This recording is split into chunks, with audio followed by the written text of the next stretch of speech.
Steve Lehman and John Burton, joined by the great Pete Weber. I knew he'd give us that look.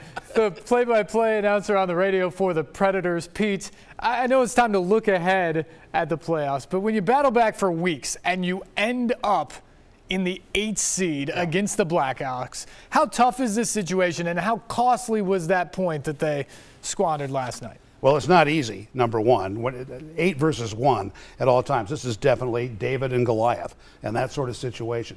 Now, I don't know that we can say anything other than the fact that the Preds probably feel, now there are not a lot of guys on this club that were here in 2010 and a few more in 2015, but feel like they probably owe the Chicago Blackhawks a few things, and they can go back, particularly on that series in 2010, and think about what should have been after Game 5, coming home up 3-2, but that's not the way it went.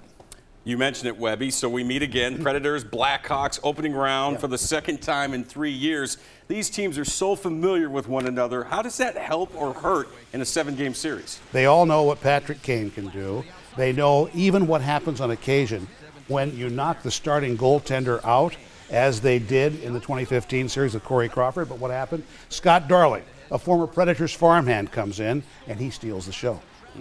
These two teams certainly are familiar with one another. They met 5 times in the regular season. It started on opening night in Smashville with the Preds celebrating a 3-2 victory behind a goal and an assist from captain Mike Fisher. But the Blackhawks got payback the very next night back in Chicago in a 5-3 victory. The Hawks won 3-2 at Bridgestone Arena, thanks to a pair of power play goals December 29th. They won again 5-2 a week later at the United Center behind Ryan Hartman's first career hat trick, and made it 4 in a row with a late Brian Campbell goal March 4th in Nashville. But as you know, if you want to be the best, you have to beat the best. If you're going to win a Stanley Cup, you got to be able to beat anybody. So I like the fact that it's in our division. I like probably going to love the atmosphere both here at the Bridgestone and on the road. I think it's going to be unbelievably exciting. We like the way we played against them. We don't like the scores all the time. You go back to that series a couple of years ago in the playoffs, we liked the way we played against them. We held the lead in most of that series, but we couldn't pull off the overtime wins and couldn't get it done in the end. So we don't like the scoreboard. We don't like the result at the end. But we feel like we can play with them, and that's what we plan to do. Pete, these two teams very well acquainted with each other. I don't think there's anyone that Preds fans would rather beat than the Blackhawks. Yes. But given the Hawks' success this season and in the playoffs, is this a true rivalry? Yeah, let's say, is it more even? In the old days, when the Predators' first game in the league, I could hear my voice echo back at me in the games at United Center. There may have been 5,000 or 6,000 people there at best on a weekend night, not a midweek night. So they did their job then. Things have evened out more than a little bit. But the 8 versus 1, let's take into consideration what has happened historically. The Los Angeles Kings in 2012 were the 8th seed. They swept on through into the playoffs and only lost 4 games. So this is possible. The Edmonton Oilers, last time they made the playoffs, were the 8th seed, and they made the final against Carolina. So anything is possible. As our good friend Dick Vitale would say, just get in the dance, baby.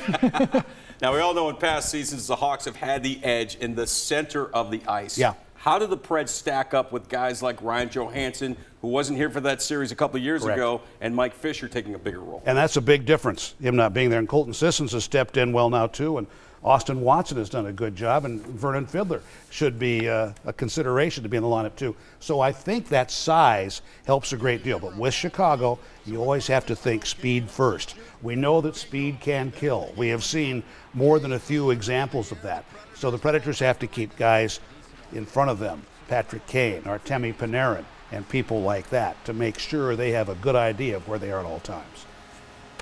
Pete, you alluded to it a little bit earlier. We saw 2 years ago Scott Darling came up huge in the backup goaltending role for the Blackhawks against the Preds. For Nashville, it's always been Pekka Rinne or bust in the playoffs. But with the emergence of young Jussi Saros this season, how does that impact this team's plan for goaltending in the playoffs? They won't be afraid to use him. If something, unfortunately should happen in terms of injury to Pekka or illness, Jussi Saros has distinguished himself this year. And I think that's one thing that is the Predators really have not had in the playoffs before. Great stuff. Pete Weber, have a great series, my friend. Go Bisons. Thank you.